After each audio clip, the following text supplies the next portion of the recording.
अस्सलामु अलैकुम वरहमतुल्लाहि वबरकातुहू। स्टूडेंट्स, इससे पहले मैं आपको बता चुका हूँ कि जब भी आपके सामने कोई लेंथी सेंटेंस आ जाए आपने उसके साथ क्या करना है। ये सेंटेंस जिससे आज हम स्टडी कर रहे हैं और ये आपके सामने है, ये भी रिलेटिवली लेंथी सेंटेंस है, लंबा सेंटेंस है। अब आपने क्या करना है, आपने इसको इसकी रेलिवेंट क्लॉजेज में ब्रेक करना है। रेलिवेंट क्लॉजेज में ब्रेक करने से आपको पता चल जाएगा कि ये किस किस्म का सेंटेंस है। ये सेंटेंस की किस्म का पता चलाना क्यों ज़रूरी है, ये मैं आपको बार बार बता चुका हूँ। ज़रा इस सेंटेंस को गौर से पढ़ें और बताएं कि ये कौन सी किस्म का सेंटेंस है और इस सेंटेंस में कौन सी क्लॉज प्रिंसिपल क्लॉज है और इसमें सबऑर्डिनेटिंग क्लॉजेज कितनी हैं। फिर उन क्लॉजेज को फर्दर ब्रेक करें, मज़ीद ब्रेक करें और उनके छोटे यूनिट बनाएं। क्लॉजेज को फ्रेजेस में ब्रेक करें अगर फ्रेजेस हैं वहाँ पे, और फिर उन फ्रेजेस की कंस्ट्रक्शन देखें कि उन फ्रेजेस को कैसे कंस्ट्रक्ट किया गया है। उस कंस्ट्रक्शन के फार्मूले को अपने माइंड में रखें और उस जैसी दूसरी फ्रेजेस कंस्ट्रक्ट करें। जब आप मसलसल इस किस्म की प्रैक्टिस में इन्वॉल्व होंगे, आप लैंग्वेज एक्वायर कर रहे होंगे और ये लैंग्वेज की एक्विजिशन आपका रियल गोल है। बिकॉज इंटरमीडिएट लेवल पर जब हम इंग्लिश पढ़ रहे होते हैं, हम इंग्लिश को लिटरेचर के थ्रू पढ़ रहे होते हैं, हम लिटरेचर नहीं पढ़ रहे होते। आइडियाज़ शायद हमारे पास पहले से होते हैं जिन आइडियाज़ को आप मुख्तलिफ एसेज में, मुख्तलिफ स्टोरीज़ में पढ़ते हैं, लेकिन आपके लिए इम्पोर्टेंट चीज़ क्या है कि उन आइडियाज़ को राइटर ने किस तरह से प्रेजेंट किया है। अब ज़रा देखें ये कि इसकी principal clause we believe just 2 words पर मुश्तमिल है कि शुरू में प्रोनाउन है, उसके बाद वर्ब है। तो आप आइडिया कर सकते हैं कि किस तरह से आप सेंटेंस के शुरू में नाउन या प्रोनाउन लगा के बाद में कोई वर्ब लगा के आप क्या कर सकते हैं, आप एक क्लॉज, प्रिंसिपल क्लॉज कंस्ट्रक्ट कर सकते हैं।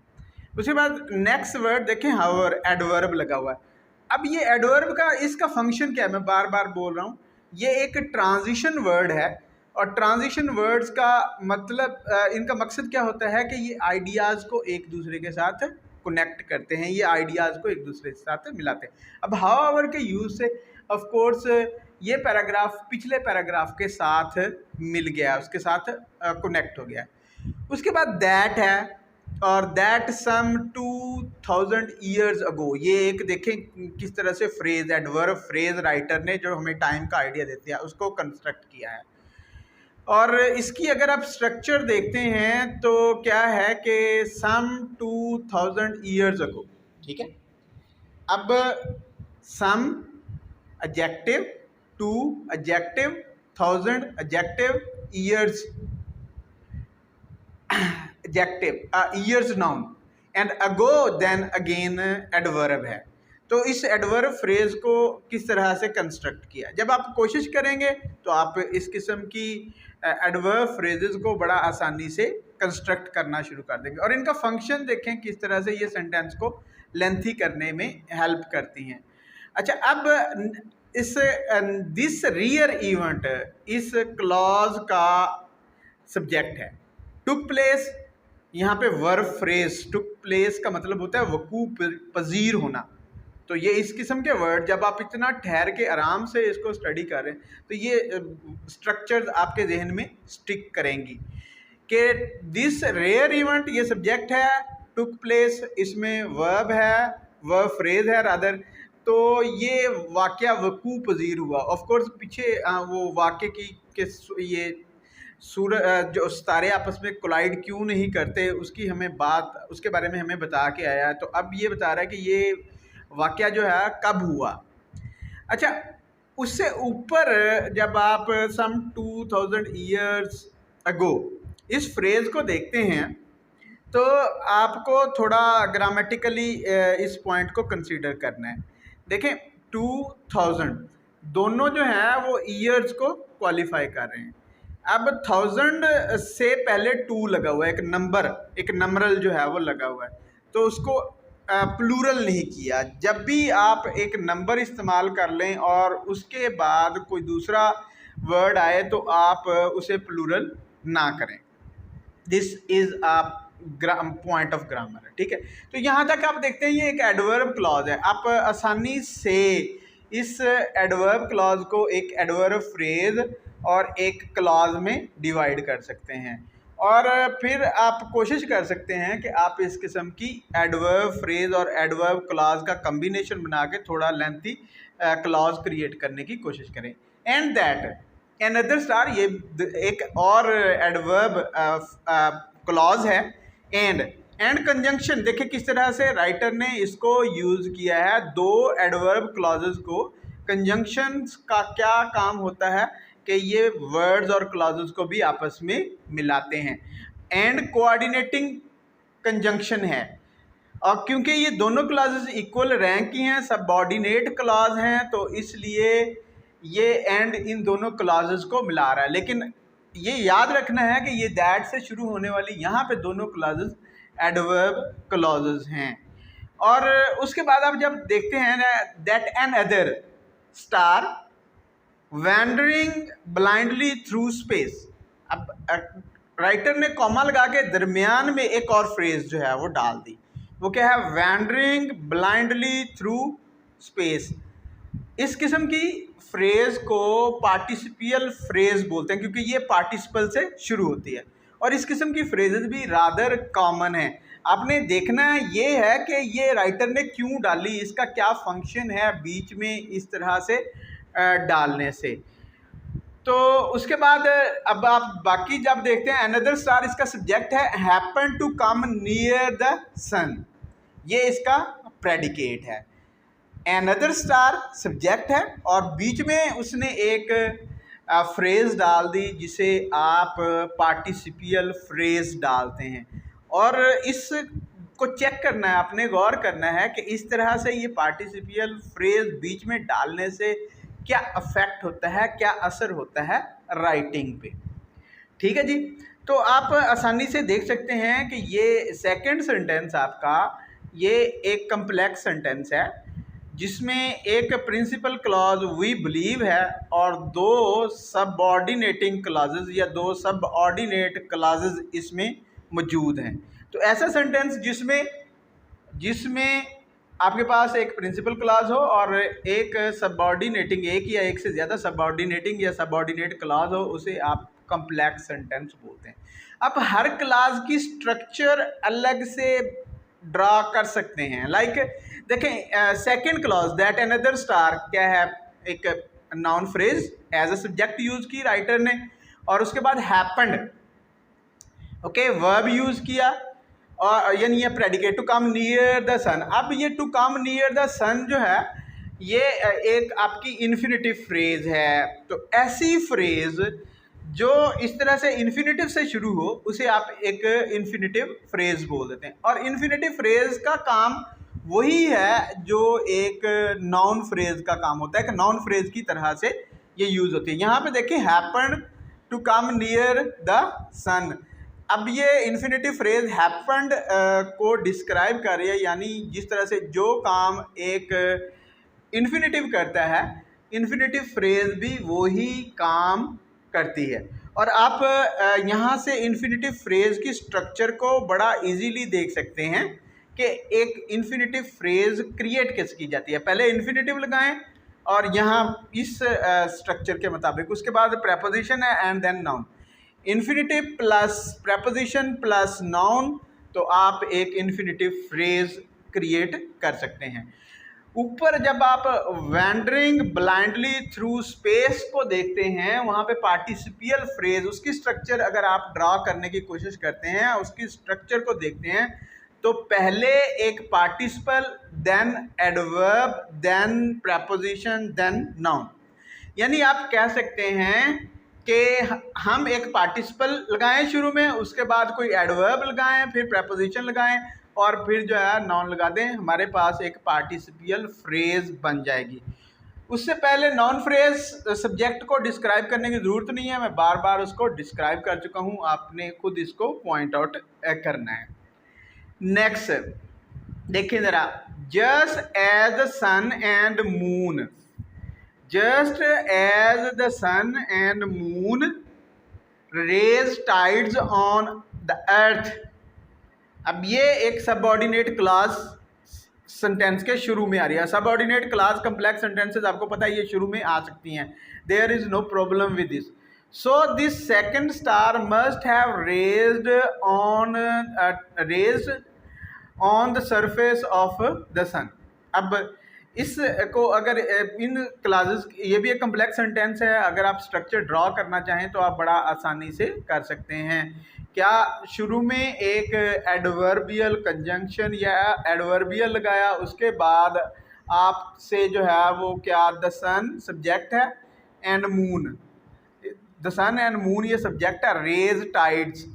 अब ये रेज टाइड्स ऑन अर्थ, ये रेज इसमें वर्ब यूज किया है, टाइड्स ऑन द अर्थ बाद में एक और प्रेपोजिशनल फ्रेज। अगर टाइड्स ऑन द अर्थ इसको यहाँ से स्टडी करेंगे तो ये नॉन फ्रेज बन जाएगी, और ये नॉन फ्रेज एक नॉन प्लस एक नॉन प्रेपोजिशनल फ्रेज से मिला के बनाई गई है। अब नेक्स्ट इसकी क्लास है, उसको अब जब this second star must have raised on the surface of the sun. अब यहाँ पे subject of course this second star है, और ये verb phrase must have raised को नोट करें कि ये must have raised verb phrase use करने से किस किस्म के मीनिंग क्रिएट हो गए हैं। बहरहाल जब भी आप टेक्स्ट के साथ इस तरह से इंटरेक्ट कर रहे होंगे तो आप जल्द टेक्स्ट क्रिएट करने के काबिल भी बन जाएंगे। अब अगर आप देखें कि दो सेंटेंसेस पे आप से कोई क्वेश्चन पूछा जा सकता है, तो ये इंफॉर्मेशन आपसे ली जा सकती है कि when did a wandering star came near the sun. आपसे इस किस्म का क्वेश्चन बना के जो है वो पूछा जा सकता है, और इसका आंसर सिर्फ जो है वो 2000 ईयर्स अगो में है। और इसके अलावा आपसे क्वेश्चन ये भी पूछा जा सकता है कि what happened when a big star came near the sun. तो क्या हुआ जब वो एक सितारा उसके पास आया। बहरहाल ये दो क्वेश्चन पूछे जा सकते हैं। हम आगे भी इस पैराग्राफ को डिस्कस करते हैं। तो ये आपके सामने इसकी नेक्स्ट लाइंस हैं, नेक्स्ट सेंटेंसेस हैं। गौर से देखिए ज़रा इन सेंटेंसेस को और उनको इसी तरह से समझने की कोशिश कीजिए। नेक्स्ट सेंटेंस काफ़ी लेंथी है, काफ़ी लंबा है, and when you are dealing with this kind of sentence I have already told you the method कि आपने करना क्या है। ज़रा इस सेंटेंस को खामोशी से गो थ्रू करें और फिर इस सेंटेंस को क्लॉजेज़ को फ्रेजेस में ब्रेक करने की कोशिश करें, और इम्पोर्टेंट जो पैटर्न हैं, इम्पोर्टेंट स्ट्रक्चर्स हैं, उन पे कंसंट्रेट करें और उनको देखें कि वो स्ट्रक्चर्स और पैटर्न्स किस तरह से डेवलप हुए हैं और मीनिंग को कन्वे करने के लिए वो किस तरह से हेल्पफुल हैं। मैं तकरीबन 30 सेकंड के लिए खामोश होता हूँ, आप देखें ज़रा कि इस सेंटेंस को आप कर सकते हैं हैंडल या नहीं।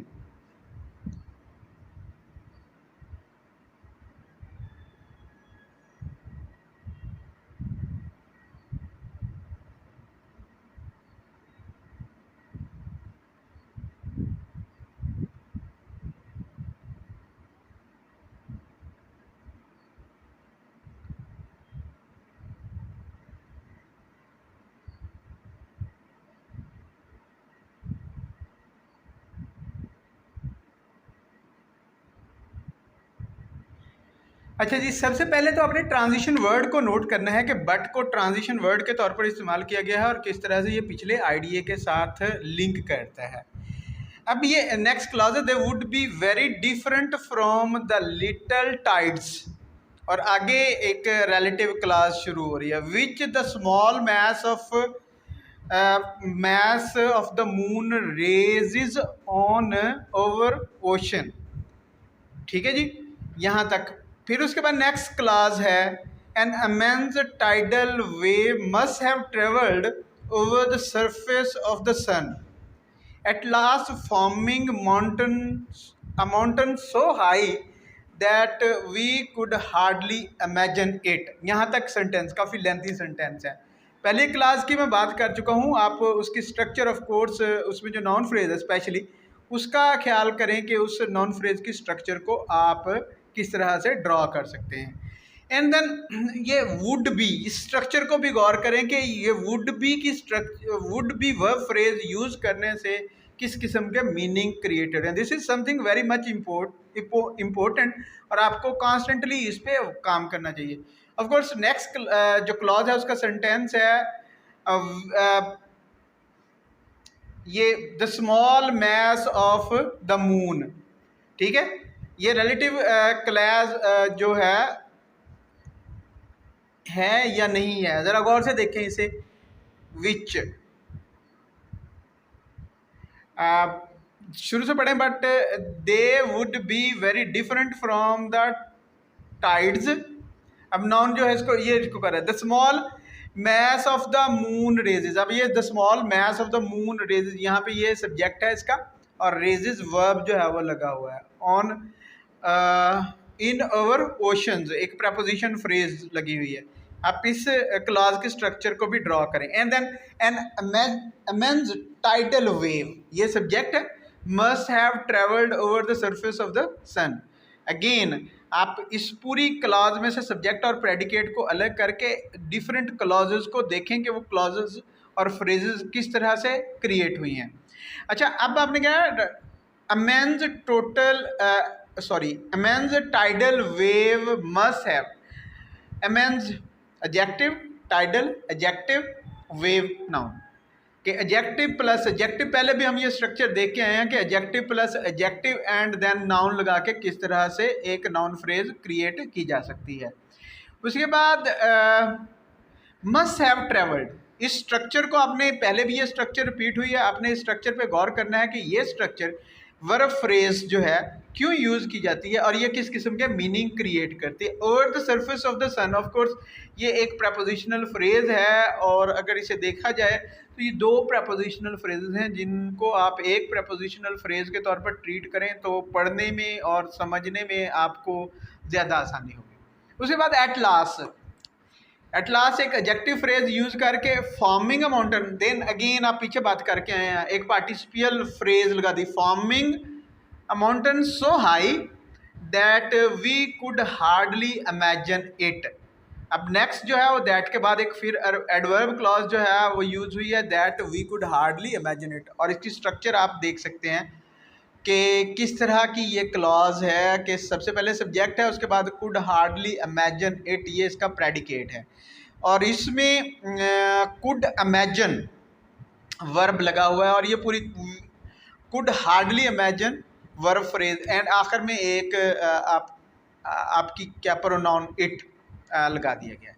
नेक्स्ट सेंटेंस को देखें, as the cause of the disturbance came nearer and nearer the mountain would rise higher and higher.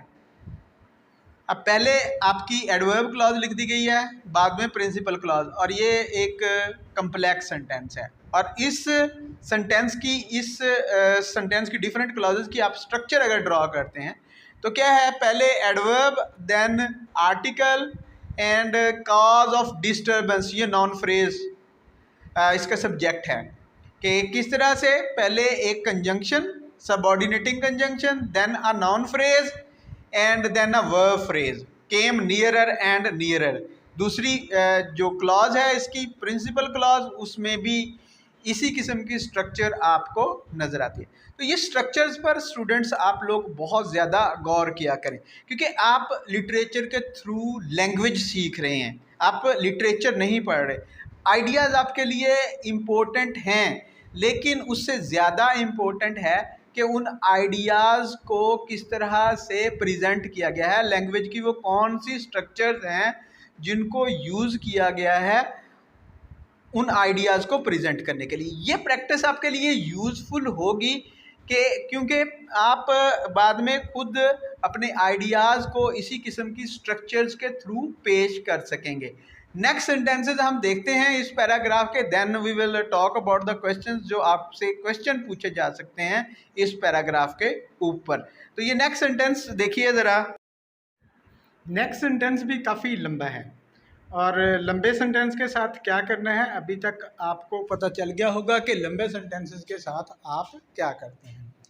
देखिए इस सेंटेंस को एंड वही ट्रांजिशन पिछले आइडिया पिछले सेंटेंस के साथ इसको लिंक कर रहा है। And before the second started to move away again, यहाँ तक एक क्लॉज है और ये एडवर्ब क्लॉज है क्योंकि ये एक सबऑर्डिनेटिंग कंजंक्शन से शुरू हो रही है। अभी तक आपको आइडिया हो गया होगा कि एडवर्ब क्लॉज किस तरह से लिखते हैं। सबसे पहले एक सबऑर्डिनेटिंग कंजंक्शन लगाएं, देन आप सब्जेक्ट दें और उसके बाद आप उसका प्रेडिकेट वर्ब वगैरह लगा के उसको कंप्लीट कर सकते हैं। जैसे इसमें वर्ब के बाद टू मूव अवे अगेन एक इन्फिनेटिव फ्रेज लगी हुई है। उसके बाद its tidal pull had become so powerful. अब ये its tidal pull had become so powerful that mountain was torn to pieces and through of small parts of itself into space. These are different clauses. In clauses की structure पे आप गौर करें कि इन clauses को किस तरह से इकट्ठा किया गया है, ट्रांजिशन के लिए कौन कौन से वर्ड इस्तेमाल किए गए हैं और स्ट्रक्चर्स कैसी हैं। देखिए जो फर्स्ट क्लॉज है वो पास्ट इंडेफिनिट में है और second clause had become past perfect tense में। ये पास्ट इंडेफिनिट और पास्ट परफेक्ट टेंस का कम्बिनेशन आपको अच्छी तरह से पता होना चाहिए कि पास्ट परफेक्ट और पास्ट इंडेफिनिट का कम्बिनेशन कब और किस तरह से इस्तेमाल करते हैं। और दूसरी एक चीज़ जो अभी तक मैंने नहीं बताई, आपने शायद नोटिस की होगी कि जब भी सबऑर्डिनेटिंग क्लॉज पहले आती है उसको प्रिंसिपल क्लॉज से कॉमे के ज़रिए कॉमा लगा के अलग कर लिया जाए। उसके बाद देखें that mountain was torn to pieces, पास में बात हो रही है, जब सेंटेंस पूरे का पूरा पास में जाएगा इस बात का भी आपने ख्याल रखना है कि past tense is followed by past tense. अब ये वाज टॉर्न टू पीसेस मैंने पहले भी बताया था कि वर्ब के एक्टिव या पैसिव होने का भी ख्याल रखा करें। And three of small parts of itself into space, and यहाँ पे ये सेंटेंस जो है वो कंप्लीट हो रहा है। अब लास्ट अगर इसकी क्लास को देखें, three of small parts of itself into space, ये भी एक क्लॉज है लेकिन इसका सब्जेक्ट यहाँ पे मिस कर दिया है, वही माउंटेन इसका सब्जेक्ट है। उसके बाद नेक्स्ट सेंटेंस को देखें, रिलेटिवली स्मॉल सेंटेंस है। These small pieces have been going around the sun ever since. Simple sentence, इस किस्म के सेंटेंसेस की स्ट्रक्चर ड्रॉ करना आपके लिए अब कोई प्रॉब्लम नहीं होना चाहिए। लेकिन इसमें वर्ब फ्रेज पे आप गौर करें कि हैव बीन गोइंग राउंड, इसको एक्सप्लेन करें कि ये हैव बीन गोइंग अराउंड लगाने से या अगर आप जो सिंपल प्रोग्रेसिव यूज़ करते तो क्या फ़र्क पड़ना था। लास्ट सेंटेंस देखें, ये भी लकीली छोटा सेंटेंस है और आपको खुशी होगी इसको पढ़ते हुए कि these are planets great and small of which our earth is one. Not a simple sentence, हाँ कम्प्लेक्स सेंटेंस है, दो क्लॉजेज हैं इसमें और इसमें जो ये एडजेक्टिव यूज हुए हैं great and small, of course ये प्लैनेट्स को क्वालिफाई कर रहे हैं। जब हम एडजेक्टिव्स को इस तरह से बाद में यूज़ करते हैं उस वर्ड के जिसको ये क्वालिफाई करते हैं, हम कहते हैं कि हमने एडजेक्टिव प्रेडिकेटिवली यूज़ किए हैं। अगर पहले यूज़ करें तो हम कहते हैं कि हमने एट्रीब्यूटिवली यूज़ किए हैं। तो ये पैराग्राफ है, इस पैराग्राफ को स्टडी करना, ऑफ कोर्स आइडियाज़ को समझना इतना बड़ा प्रॉब्लम नहीं होता। सेकेंड ईयर में कोई स्टूडेंट अगर सीरियस है और वो थोड़ा सा गौर करके पढ़ता है तो आइडियाज़ तो बड़ी आसानी से समझ में आ जाते हैं कि इसमें है क्या। लेकिन स्ट्रक्चर्स को समझना और स्ट्रक्चर को इंटरप्रेट करना ये रियल काम है, उससे भी बड़ा काम और जो आपकी रिक्वायर्ड डेस्टिनेशन है, जो आपकी रिक्वायर्ड मंजिल है, वो इस किस्म की स्ट्रक्चर्स को क्रिएट करना है in order to communicate your own ideas. This is important and this is the most important and this is the desired destination where you must go. और आप आसानी से इस डेस्टिनेशन पे जा सकते हैं अगर आप टेक्स्ट को अच्छी तरह से इंटरप्रेट करना शुरू कर दें। इस पूरे पैराग्राफ को जब आप देखते हैं तो आपको कुछ एक्स्ट्रा ऑर्डिनरी नज़र आता है। एक्चुअली आपको पूरे पैराग्राफ में, इससे पहले 2 पैराग्राफ जो भी आपने स्टडी किए हैं, वहाँ पे इमेजेस बहुत ज़्यादा मिलते हैं, पिक्चर्स बहुत ज़्यादा मिलती हैं। अब राइटर ये पिक्चर्स इमेजेस क्यों यूज़ करते हैं? आपने वो मशहूर कोटेशन सुनी होगी कि a picture is worth 1000 words, कि एक पिक्चर के ज़रिए हम उतना बता देते हैं जितना बताने के लिए हमें 1000 वर्ड चाहिए होते हैं। तो इस सारे पैराग्राफ में, इससे पहले वाले पैराग्राफ्स में भी आप देखें कि राइटर ने किस तरह से कोशिश की है। He wants us to see, he is showing us, he is not just telling us. हमें सिर्फ बता नहीं रहा, वो हमें शो कर रहा है, ऐसे वर्ड इस्तेमाल कर रहा है। We find that we are watching different pictures and we are interpreting how the earth and other planets are being formed, how the mountain is rising, mountain of the molten matter on the surface of the sun is rising, and how it is becoming higher and higher, and how 2 stars are coming together, and then how the force of attraction is being created between them, and how the molten matter on the surface of the sun is rising like the tides on the ocean. ये सब कुछ writer बड़ा effectively कर रहा है। तो आपसे भी इसी किस्म की एक्सपेक्टेशन है अगर आप जो है वो लॉन्ग नैरेटिव की तरफ जाते हैं। लेकिन फ़िलहाल जो आपका टारगेट है वो ये है कि आप कॉन्सेप्ट को समझ सकें और उस कॉन्सेप्ट को अपनी लैंग्वेज में रिप्रेजेंट कर सकें। अच्छा, अब इस पैराग्राफ के क्वेश्चंस देखते हैं हम कि क्वेश्चंस कौन कौन से इस पैराग्राफ पे आ सकते हैं। ओके, एक तो क्वेश्चन बड़ा सिंपल सा है कि how was our planetary system formed. ये हमारा प्लानिटरी सिस्टम, सितारों का सिस्टम किस तरह से बना था। और दूसरा, कोई भी सब्सिडरी क्वेश्चन जो है वो पूछा जा सकता है, what happened when the big star came nearer and nearer the sun. क्या हुआ जब वो पास आया। और हाउ और अर्थ वॉज फॉर्म्ड, ये भी पूछा जा सकता है। सिंपल उसी क्वेश्चन को जो है वो रीफ्रेज किया गया। फर्स्ट क्वेश्चन को रीफ्रेज करके इस किस्म का क्वेश्चन भी पूछा जा सकता है।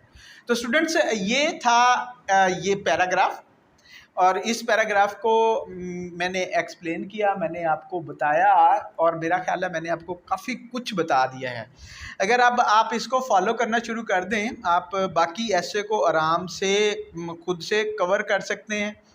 और उसके बाद डिफरेंट फ्रेजेस और डिफरेंट क्लॉजेज़ की स्ट्रक्चर को ड्रा कर सकते हैं। उस किस्म की फ्रेजेस और क्लॉजेज़ खुद से बनाने की कोशिश कर सकते हैं। एंड दिस इज़ समथिंग कि practice will make you a good writer. Practice आपको एक अच्छा राइटर बनाएगी। Practice will make you a good communicator. और ये writing and communication they are not going to finish by the time you finish your intermediate. ठीक है, ये नहीं होगा कि ये जो राइटिंग की एबिलिटी आप डेवलप कर लेते हैं या जो कम्युनिकेशन की एबिलिटी आप डेवलप कर लेते हैं, उसकी ज़रूरत आपको सिर्फ ये सेकेंड ईयर एग्ज़ाम क्लियर करने के लिए। This is a very much important skill, और आपको इस पे काम करना चाहिए। Because your career depends on your skills of communication. आपकी कम्युनिकेशन की स्किल्स पे आपका करियर डिपेंड करता है। और इंग्लिश में कम्युनिकेट करना ज़्यादा इसलिए अहम है कि बहुत सी हायर एजुकेशन सिर्फ इंग्लिश लैंग्वेज में हमारे पास अवेलेबल है। अगर हमें इंग्लिश लैंग्वेज अच्छी तरह से आती है तो हम उस हायर एजुकेशन में कंफर्टेबल फील करते हैं। और दूसरा ये कि if you have to go to some other country, वहाँ पे आपको डिफरेंट टोफल और आइल्स जैसे टेस्ट देने पड़ते हैं। और जब आप वो टोफल और आइल्स जैसे टेस्ट देने के लिए जाते हैं तो यही स्किल्स, लैंग्वेज स्किल्स आपकी चेक होते हैं कि how good you are to communicate your ideas in spoken language.